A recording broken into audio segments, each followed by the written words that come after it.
কত হলো? 1,43,000।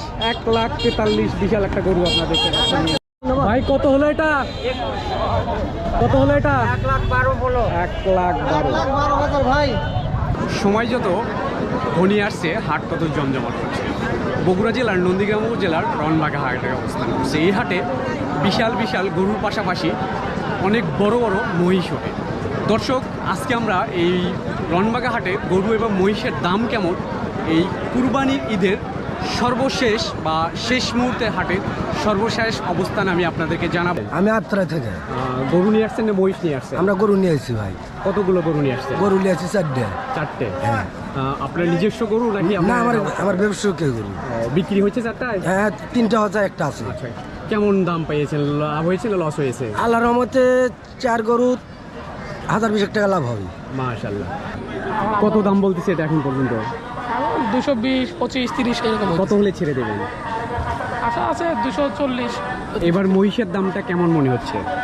তো মহিষের দাম এবার একটু কম। এই হাটে প্রচুর পরিমাণে মহিষ উঠে থাকে। আপনারা যারা মহিষ ক্রয় করতেছেন অবশ্যই রনবাগা হাটে আসবেন। যদিও ঈদ প্রায় নিকটে চলে আসছে, হয়তো পরবর্তী বছর বা পরবর্তী সময়গুলোতে আসতে হবে। চাচা, আসসালামু আলাইকুম। কয়টা মহিষ নিয়ে আসছেন? দুইটা। বিক্রি হয়েছে? না না হয়নি। এইটার দাম কত বলছে এখন পর্যন্ত? না, এখন কেবল আসছি। ও, সবে মাত্র আসছেন। আচ্ছা, এটা কত চাইতেছেন? 410। 410। এখন পর্যন্ত দরদাম হয়েছে?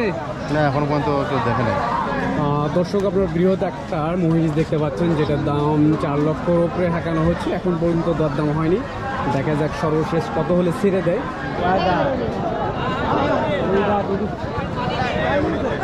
ভাই, এটার দাম কত চাইতেছেন?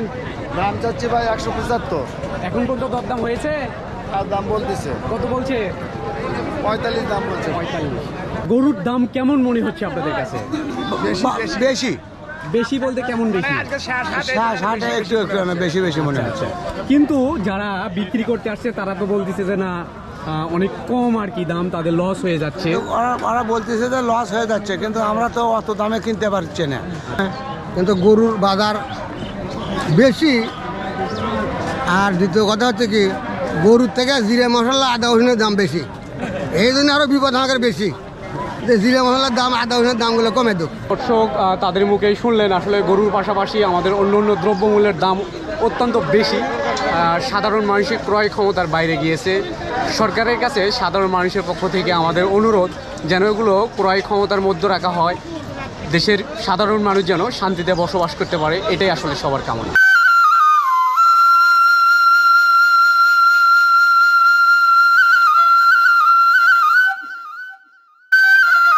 রনবাগা হাই স্কুল মাঠে প্রচুর সংখ্যক গরু এবং মানুষ, যে কারণে আমি দাঁড়িয়ে রয়েছি রংপুর এবং রাজশাহী মহাসড়কের মাঝখানে। এই মহাসড়কে সর্ববৃহৎ যে গরুগুলো এখানেই উঠেছে। আপনি যদি বড় গরুগুলো দেখতেও চান বা ক্রয় করতেও চান, বিক্রি করতে চান, আপনাকে এই মহাসড়কে আসতে হবে। মূল মহাসড়ক পুরোটাই প্রায় 1 কিলোমিটার জুড়ে শুধুমাত্র গরু গরু গরু এবং মানুষ তো সাথে থাকবেই। এটাই হচ্ছে ইসলাম ধর্মের সৌন্দর্য, ইসলাম ধর্মের অপরূপ বৈশিষ্ট্য। গরুর কি কোনো নাম রেখেছেন? নাম তেমন রাখা হয়নি, মানুষটা বলতেছে তাই ভাই। মানুষ কি বলে? বলে জায়েদ খান, শাকিব খান। হ্যাঁ, তো বিশাল ওজনের আসলে গরুটা আমরা দেখছি। ভাই, ওজনটা কত হবে? 9 মনের মতো ভাইয়া। 9 মনের মতো। 9 মন ওজনের এই যে জায়েদ খান দেখছেন, সত্যি জায়েদ খানের মতন খুব জোয়ান যায় না এবং তাগড়া। বয়স বেশি হয়ে গেলেও জায়েদ খান এখনো ইয়াং রয়েছে। দর্শক, আমরা জায়েদ খানদের দেখলাম। এবার আমরা দেখা যাক এটা সাকিব খান নাকি সালমান খান। গরু কি কোনো নাম রেখেছেন? না না, এত সুন্দর শৌখিন গরু কেন নাম রাখেননি? নাম রাখি নাই। যে কোনো নাম রাখলে যে কোনো একটা মানুষের নামে নাম করবে, তাহলে মানুষের চেয়ে পশু কখনো হতে পারে না, মানুষের নামে পশুর নাম হতে পারে না।